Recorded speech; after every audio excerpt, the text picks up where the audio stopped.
Hi and welcome to another HanDrinksSolo wine info video, and this time we are discussing the Wightman and Sons A and B white blend. Now, the A and B in the name refer to the father and son winemaking team of Andrew Wightman and Brandon Wightman. These guys make wines in the Swartland while adhering to all the stipulations as laid out by the Swartland Independent producers. So what are the stipulations of the Swartland Independent producers? Well, for starters, you're never allowed to add any sort of yeast into your fermentations. That has to happen with native yeast only. You're never allowed to add acid. You are never allowed to use any sort of chemical filtering. And you also can never use more than 25% new oak on your wines. Also, while this is not directly stipulated, it is highly, highly recommended that you be very folksy, down to earth, and wherever possible, bearded. Now, of course, Andrew and Brandon go full retard in that not only do they stick to all the rules of the Swartland Independent producers, but they also farm all of their fruit organically. One could go a step further and say that at least with this particular wine, the A and B white blend, the level of sulfur that is in the wine is down at about 30 parts per million, which is lower than even the most die-hard stipulations from the most hardcore, raw, natural wine festivals around the world. So natural wine made according to Swartland Independent producers with organic fruit, it is total, comprehensive, locust and wild honey, camel skin sort of stuff. Now, up to this point, we've made a big deal about the Swartland and the fact that this wine is from the Swartland. But if you sit and look at a map, you'll see that the Swartland is almost 100 kilometers long and 80 kilometers wide. So saying a wine is from the Swartland is really not being very specific at all. To narrow it down a little, we're going to take a look at the Wightman's farm, which is called Moorderlig. The farm is located between the towns of Darling and Malmesbury. And as you can see, it is not at all far from the Atlantic Ocean. Sure, there are little knolls and mountains that stand between them and the ocean, but also if you look carefully, you'll see that there's plenty of gaps in those mountain ranges that the cold ocean breeze can come in through. Which is why, despite Swartland's reputation for being hot, dry, and dusty, many of the wines coming out of the Swartland, especially Chenin Blancs, have a rather surprising level of freshness and clear acidity to them. But enough talk about what it could taste like. Let's have a look at what it does taste like. So we start with the aromas, and this is an incredibly extroverted wine. Certainly doesn't take long to introduce himself.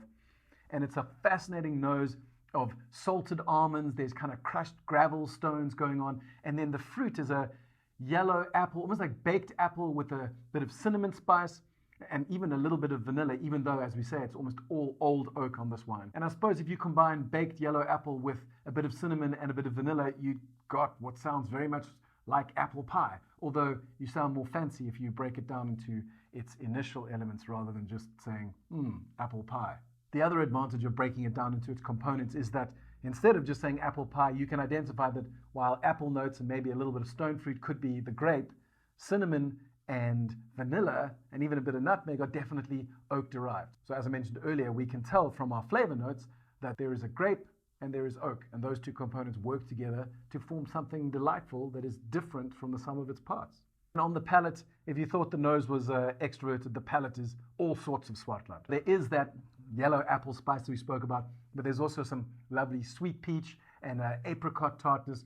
Those nutty notes come through, and there's this lovely salted almond element that complicates all the fruit and brings a whole new level of something from the ST6 Vault. And when I talk about sweet peaches, a lot of people's minds maybe go straight towards tinned peach or something like that, but it's not even that sweet. It's actually more like a kind of white peach fruit, kind of like when you're chewing on the fruit that is quite close to the pip. It's a lot more restrained than I made it sound, but that's the advantage of having the bottle in front of you. You can taste it for yourself. And of course, when we get down to the details of figuring out how the wine was made, well, there's not too much guesswork, because I've already said they stick to all the stipulations of the Swartland Independent producers winemaking process. But if I were to fill in the details, I would repeat that these are all organic fruit.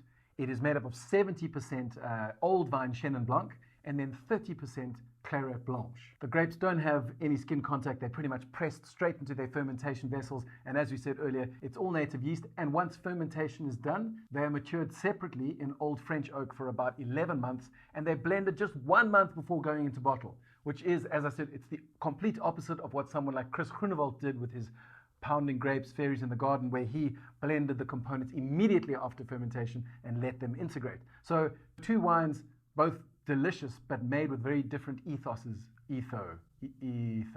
in mind. This one, as I say, being blended just before bottling, but still presenting a hugely integrated whole. So is there a right way or wrong way? Blend early, blend later. If the wine gods doth one day reveal which version is correct, or perhaps the prophets of science can declare that this is definitely the way you should blend or not blend, I will be sure to inform the brethren of such a verdict.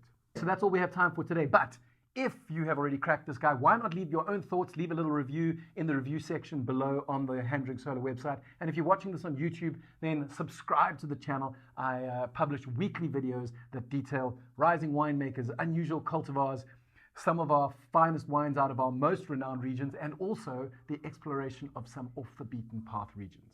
Thanks for tuning in.